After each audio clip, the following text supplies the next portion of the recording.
समाज समझती थी। आजकल सारों की बहुत ज्यादा समस्या है। पहले सार से पूछा, सार भाई क्या हालचाल है, तो सार क्या जवाब दे रहा है कि हराचार आज होता है। कम समय में 5 मिनट बहुत ज्यादा कि प्यार मोहब्बत कभी भी क्या दिक्कत हो जाती है। 4 पंक्तियां सुनिएगा कि गैरों से दिल लगाना बेकार हो गया, कि गैरों से दिल लगाना ही बेकार हो गया, इस जन्म का प्यार ही बेकार हो गया। नदी की धार में ठंडी हवा आती तो है, नाव दरिया ही सही लहरों से टकराती तो है, एक दिया कहीं से फूल। जो भी कार्य हो दरियाबाद विधानसभा में, उसकी नजीर पूरे उत्तर प्रदेश की 402 विधानसभा में हो, क्योंकि 403 ही है, जिसमें से एक दरियाबाद भी है। और उसके लिए हमेशा दौड़ते रहते थे और अपने के लोगों के लिए मांग करते रहते थे। उन्होंने कभी कोई जात का, कोई किसी का मतभेद के उसमें काम नहीं किया। उनके पास में जो कुछ भी था वो निष्ठा से, ईमानदारी से काम अपना करते थे। पहले की राजनीति में धैर्यता बहुत थी, भले ही लोग कम जागरूक थे, लेकिन ये आप समझिए कि बहुत ही कड़ेवान थे। और जो सूरज और तारे देख के चिड़ियों की चहक से मौसमों की चीजें जान लेते थे। आज वो दौर है कि इतना साइंस तरक्की करने के बाद में भी नहीं जान पाता है। जो पूर्वज हमारे बाबा दादा बताते थे, आज उन्हीं पे साइंस भी चल रही है, उन्हीं से उससे जो है कृषि वैज्ञानिक, चाहे जो वैज्ञानिक को चल रहे हैं। 5 में कहा कि राजा सरकार अल्पमत में है और इसको कैसे लिया जाए। 2002 के चुनाव में 143 सीटें मिली थी, लेकिन उनसे भी पिताजी के संबंध थे, पुराने संबंध थे। तो उन्होंने कहा कि ठीक है, हम लोग प्रयास करेंगे और आप भी अपनी ओर से प्रयास करिए और अपने लोगों को साधने की कोशिश करिए।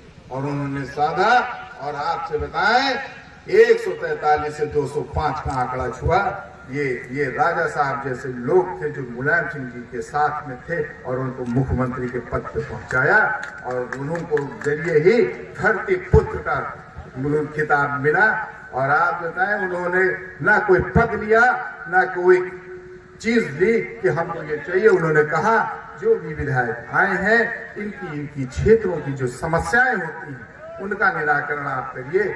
जो थाना कचहरी के जो प्रकोप होते हैं, उन प्रकोपों से इनको निजात दिलाइए।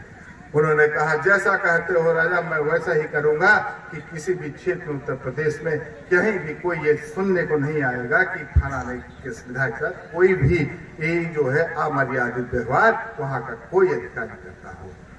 जब मेरा चुनाव था उस समय मेरे पिताजी, बाबूजी नहीं रहे थे और उस समय राजा साहब बहुत बीमार भी रहते थे, लेकिन उसके बावजूद उन्होंने कहा बेटा तुम कहो तो मैं तुम्हारे साथ घर घर चल के वोट मांगूंगा।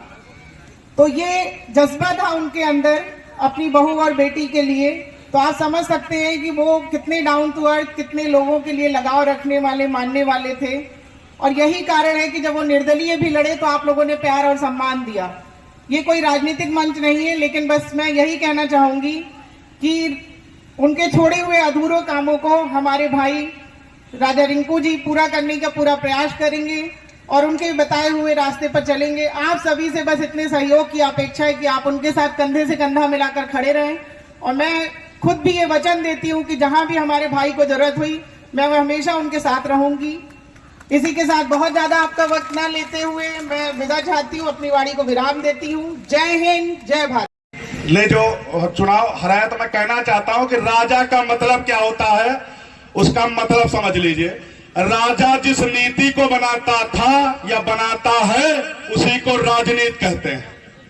और राजा साहब आजीवन दरियाबाद की जनता के दिलों में राज करते थे, करते हैं, करते रहेंगे।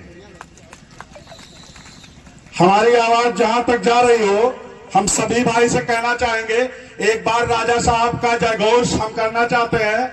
आवाज बड़ी दूर तक जानी चाहिए। राजा साहब अमर रहे, राजा साहब अमर रहे। देखिए, वेद को पढ़ना आसान है, लेकिन वेदना को पढ़ना बड़ा कठिन है। और जिसने वेदना को पढ़ लिया राजा साहब की जो दूसरी पुण्यतिथि है तो उसमें जो है ये कार्यक्रम श्रद्धांजलि सभा का रखा गया है, जिसमें उनके चाहने वाले सभी पूरे क्षेत्र से लेके एक जिले तक लोग आज उनको श्रद्धांजलि देने के लिए यहाँ आए हैं।